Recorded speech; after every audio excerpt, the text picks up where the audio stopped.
सारा राज्य रे मंडी रे धान किणारे व्यापक अव्यवस्था और कटनी छटनी बाबदरे जगतसिंहपुर जिला बीजेपी कृषक मोर्चा पक्षर जगतसिंहपुर जिलापालक जरिया महामहिम राज्यपाल को एक दाबीपत्र प्रदान करा जाइछि। मोदी सरकार रे चाषी मानकर आय को द्विगुणित करबा पई कृषक कल्याण योजना प्रणयन करिसेंती। यह सारा देशर चाषी माने उपकृत हेउथुवा बेले ओडिशार चाषी माने एथुरु वंचित हेउचंती।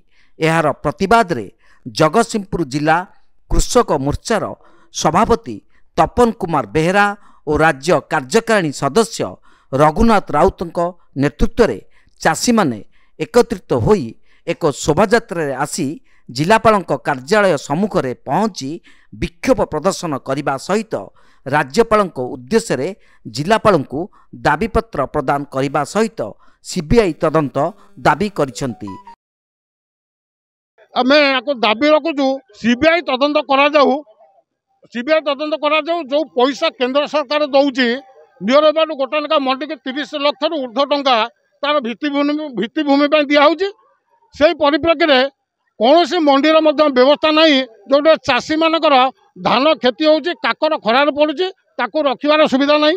पीवा पानी व्यवस्था रखी ना और शौच व्यवस्था नहीं। रेस्ट सेड करना चाषी मैंने गले कौट बसवे बोली खरा काकर बसुँच।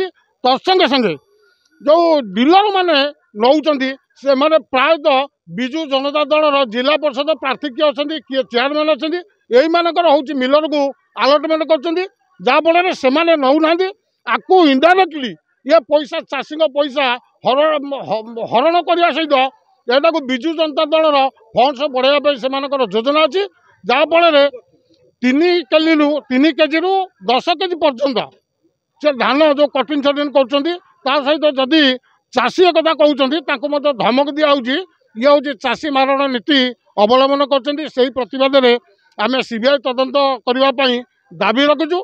जदि सब कलेक्टर और सीओस तार जदि पुंखानुपुंख विचार कर चाषी जदि न्याय न दियंती आगामी दिन में कार्यालय को आम अचल करदेबू।